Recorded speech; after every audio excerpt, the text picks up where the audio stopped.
नमस्कार दोस्तों। देश का एक ऐसा नेता है, मैं नाम नहीं बताऊंगा आज, मैं नाम बताने की जरूरत भी नहीं समझता क्योंकि देश की जनता बहुत ज्यादा समझदार है और समझदार भी है, इशारों में सारी बात भी समझती है और समझाने की जरूरत भी उस देश की जनता को नहीं है।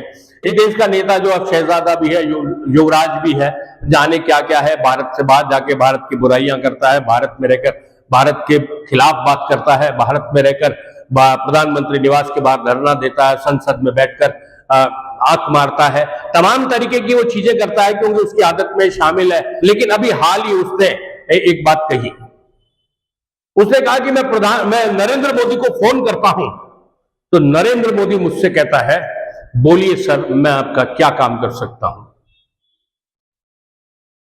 भैया महोदय, यदि देश का प्रधानमंत्री आपसे तमीज से बात कर रहा है, आपसे संस्कारवान होने का परिचय दे रहा है, आपके साथ विनम्रता से बात कर रहा है देश का प्रधानमंत्री, तो यह उसका बड़प्पन है, यह उसके चरित्र को दर्शा रहा है। आप सोच के देखिए, आप संसद में बैठकर आंख मारते हैं, देश के प्रधानमंत्री को कायर कहते हैं, ट्रंप के दबाव वाला प्रधानमंत्री कहते हैं, घबराने वाला प्रधानमंत्री कहते हैं, मेरे सामने टिक नहीं पाएगा, मेरे सामने आंख नहीं मिला पाएगा। देखिए नेताजी, अच्छी बात है, लेकिन अब इस मद में क्यों घूम रहे हैं? आपकी दादी के पिता, आपके पिता प्रधानमंत्री बन गए, तो यह जरूरी नहीं है कि आप भी प्रधानमंत्री बनो। इस देश में जो प्रधानमंत्री बनता है ना, वो संविधान के तहत जो चुनाव होते हैं, उस चुनाव में जीतकर जो पार्टी सबसे बड़ी आती है, उसका चुना हुआ व्यक्ति देश का प्रधानमंत्री बनता है। अब आपकी पार्टी में इस बार 99 ही तो सांसद जीते, तो भी आप सत्ता में नहीं आ पाएंगे। क्योंकि नहीं आ पाएंगे, बहुमत नहीं है। फिर आपने अल्लू पल्लू चप्पलू सबको मिलाया, आ जाओ सब मिल जाओ, सब मिल जाओ। लेकिन स्थिति क्या है कि आप एक मेंढक को बैठाते हो, वो मेंढक कूद के भाग जाता है, दूसरा मेंढक आता है, वो दूसरा भाग जाता है, तीसरे को बैठाओ, तीसरा। यानी सबकी अपनी अपनी डिमांड्स है, सबका अपना अपना एजेंडा है, सबकी अपनी अपनी विचारधारा है, किसी की कोई सेम विचारधारा नहीं है, इसलिए आप बहुमत के करीब भी नहीं पहुंच पा रहे।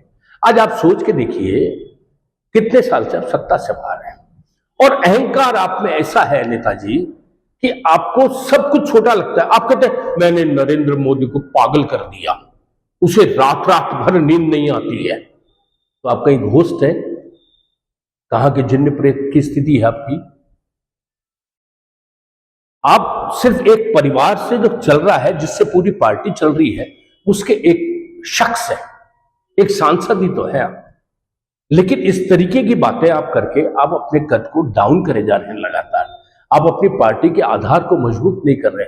आप ये कह रहे हैं कि इस समय सरकार पगला रही है, हमने सरकार को दबाव में डाल दिया, हमें आक्रामक रुख अपनाना चाहिए। बिल्कुल, पॉलिटिकल पार्टीज है, पॉलिटिकल पार्टी को आक्रामक रुख अपनाना चाहिए, बिल्कुल सत्ता पक्ष को बिल्कुल बेनकाब करना चाहिए।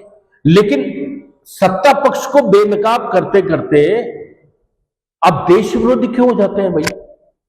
आप वंदे मातरम को पूरा नहीं गाते हैं, आप लाल किले की प्राचीर से जब देश का झंडा फहराया जाता है, उस राष्ट्रीय कार्यक्रम में आप शामिल नहीं होते हैं और अपने आप को कहते हैं कि मैं देश का बहुत बड़ा व्यक्ति।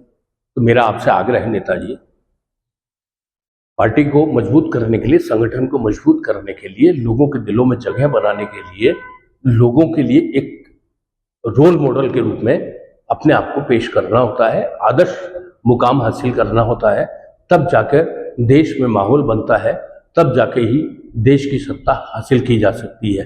अब आप खुद ही सोचिए इस बात को कि नरेंद्र मोदी आपको सर बोलता है, यानी आप तो प्रधानमंत्री के साथ में जी भी नहीं लगाते, नरेंद्र मोदी डायरेक्ट बोलते हैं और दुनिया उनको प्रधानमंत्री नरेंद्र मोदी, भारत का सबसे शक्तिशाली व्यक्ति और पूरे दुनिया के तमाम कितने देशों का सर्वोच्च सम्मान हासिल कर चुका व्यक्ति, वो क्या आपसे डरेगा?